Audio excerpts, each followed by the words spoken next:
बिल्कुल Donald Trump के लिए बहुत मुसीबत वाली स्थिति है कि अब आप आगे करें तो करें क्या, क्योंकि आपने सोचा कि ईरान को तो हम सस्ते में निपटा लेंगे, लेकिन ईरान ने जबरदस्त पलटवार किया है और ये युद्ध की आंच मिडिल ईस्ट में लगातार तेज होती जा रही है। इन सबके बीच चौथा दिन है, इन सबके बीच नेतन्याहू का मिशन ईरान अब नए महासंग्राम की ओर बढ़ चुका है।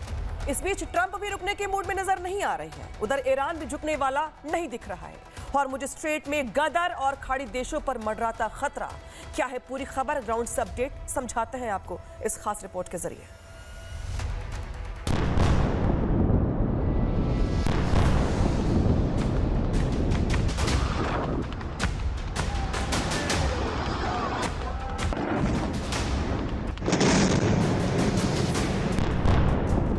इजराइल और ईरान के बीच तनाव अब खुली टकराव की तरफ बढ़ता दिख रहा है। नेतन्याहू साफ संकेत दे चुके हैं, ईरान के न्यूक्लियर प्रोग्राम को किसी भी कीमत पर नहीं बढ़ने दिया जाएगा।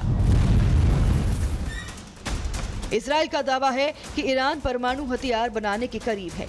तेल अवीव से तेहरान तक बयानबाजी अब मिसाइल और ड्रोन हमलों में बदलती दिख रही है।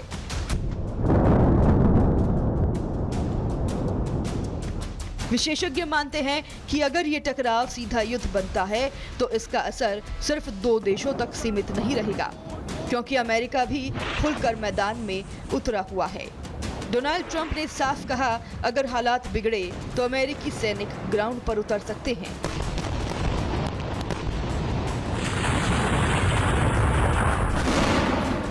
अगर अमेरिका सीधे युद्ध में शामिल होता है तो यह संघर्ष क्षेत्रीय नहीं वैश्विक रूप ले सकता है।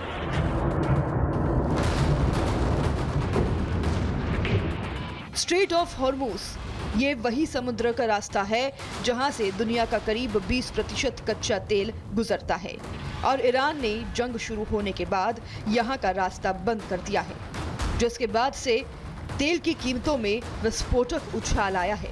वैश्विक सप्लाई चेन ठप हो गई है। एशिया और यूरोप की अर्थव्यवस्थाओं पर सीधा असर पड़ा है। ईरान ने पहले भी चेतावनी दी थी कि अगर उस पर हमला हुआ तो हॉर्मुज स्ट्रेट बंद किया जाएगा और अब ईरान ने ऐसा ही कर दिया है।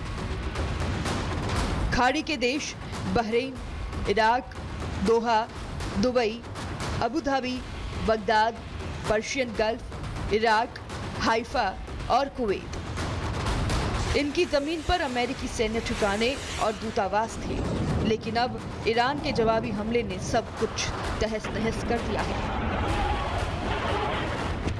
ईरान किसी भी हाल में रुकने वाला नहीं दिख रहा है, यानी युद्ध की आग पूरे गल्फ देशों को अपनी चपेट में ले चुकी है। अमेरिका और इजराइल पहले ही ईरान के सुप्रीम लीडर समेत कई बड़े नेताओं को मार चुके हैं, लेकिन ये जंग थमने का नाम नहीं ले रहा है।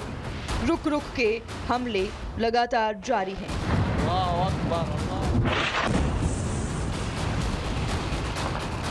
रूस यूक्रेन युद्ध पहले से ही जारी है। चीन ताइवान में तनाव भारी है और अब मिडिल ईस्ट में नई जंग। लेकिन अगर ये 3 बड़े भू राजनीतिक मोर्चे एक साथ खुलते हैं तो वैश्विक अस्थिरता तय है। शेयर बाजार से लेकर कच्चे तेल तक हर सेक्टर में उथल पुथल मचने तय है। तो सवाल यही कि क्या नेतन्याहू का मिशन ईरान मध्य पूर्व का नक्शा बदल देगा? क्या ट्रंप का ग्राउंड वॉर वाला बयान आग में घी डालने का काम करेगा? और सवाल ये भी कि हॉर्मुज स्ट्रेट से उठी चिंगारी दुनिया को आर्थिक संकट में झोंक देगी? और सबसे बड़ा सवाल, आखिर ये युद्ध कैसे खत्म होगा? Bureau report, Republic Bharat.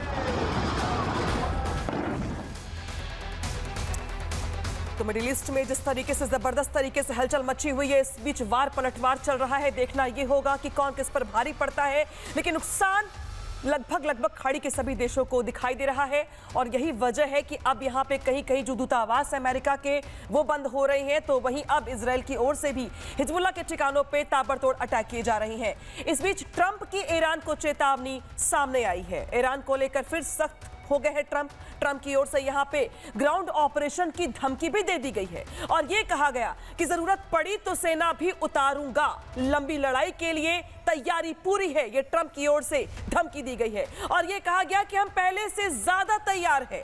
US के पास गोला बारूद का बड़ा स्टॉक है और जबरदस्त जीत के लिए हम तैयार हैं और अब पूरी ताकत से हमला करेंगे। ईरान में कॉम्बैट ऑपरेशन लगातार जारी है। दावा यह भी है कि 4-5 हफ्ते और चलेगा सैन्य अभियान, यानी कि ट्रंप की ओर से अपनी तैयारियों को लेकर यहां पर ऐलान कर दिया गया है। इस बीच एक बड़ी खबर आ गई है जहां पे लेबनान पर हमले के बाद हिजबुल्लाह का दावा सामने आया है और ये कहा गया कि 3 इजरायली ठिकानों को हमने निशाना बनाया। अनाया, बिल्कुल, लेबनान ने ये बड़ा दावा किया है और 3 इजरायली ठिकानों को निशाना बनाने की बात उन्होंने कही है अपने दावे में। लेबनान पर हमले के बाद हिजबुल्लाह ने ये बड़ा दावा किया है और हिजबुल्लाह अब साफ तौर पर सामने आकर कह रहा है कि हमने इजराइल पर अटैक किया है।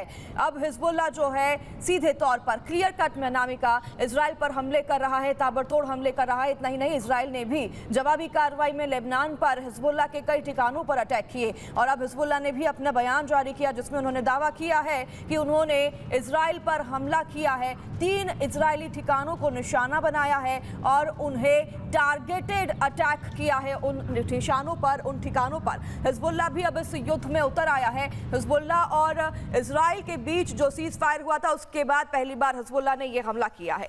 तो पालतूर मैं आपके पास आ रही हूँ इसी सवाल के साथ कि जिस तरीके से अब जो युद्ध के नए फ्रंट खुल रहे हैं उसमें हिजबुल्लाह का एक्टिव होना, जैसे जिक्र आप पहले भी कर रहे थे, अभी ये भी कह रहे थे कि हूती विद्रोही तो अभी शांत बैठे हुए हैं, अभी वो भी एक्टिवेट हो जाएंगे। तो हिजबुल्लाह की ओर से ऐलान किया गया है और ये दावा किया गया है कि इजराइल में 3 ठिकानों को टारगेटेड अटैक यहां पर उनकी ओर से किया गया है, यानी कि इजराइल के सामने भी चुनौतियां कम नहीं है और अब तो हिजबुल्लाह अभी खुल करके जंग लड़ रहा है ईरान के समर्थन में। देखिए, हमें भूलना नहीं चाहिए कि हिजबुल्लाह की बुनियाद और उसको क्रिएट किया गया, उसको पूरा जो मेंटेन किया गया, वो शिया की रिजीम ने किया है, आयतुल्लाह ने किया है। उन्होंने इनको बनाया और बल्कि लेबनान में पहले बहुत ही क्रिटिकल अमेरिकन मिलिट्री बेस होता था। वहां पे जब हिजबुल्लाह ने आत्मघाती हमला किया जिसमें सैकड़ों अमेरिकी जो जवान थे वो मारे गए और फिर अमेरिका ने लेबनान से अपनी फौजें हटाई। तो देखिए, मैं आपको बोल रहा था कि 10 मिनट पहले लेबनान से सैकड़ों की तादाद से ड्रोन्स और रॉकेट अटैक हुआ है। हिजबुल्लाह के पास कम से कम 1.5 लाख से लेके 2 लाख रॉकेट जो मिसाइल्स की अलग अलग प्रकार की हैं, short range rockets and missiles, वो मौजूद हैं।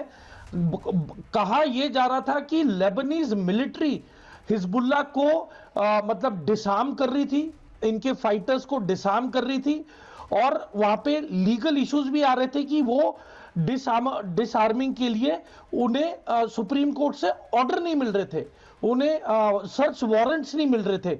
और अब जाके जैसे इन्होंने इनके जो इंटेलिजेंस के जो हेड है उनको जब मारा अभी परसों इन्होंने और इनका पूरा जो फाइनेंशियल इंफ्रास्ट्रक्चर को तहस महस कर दिया,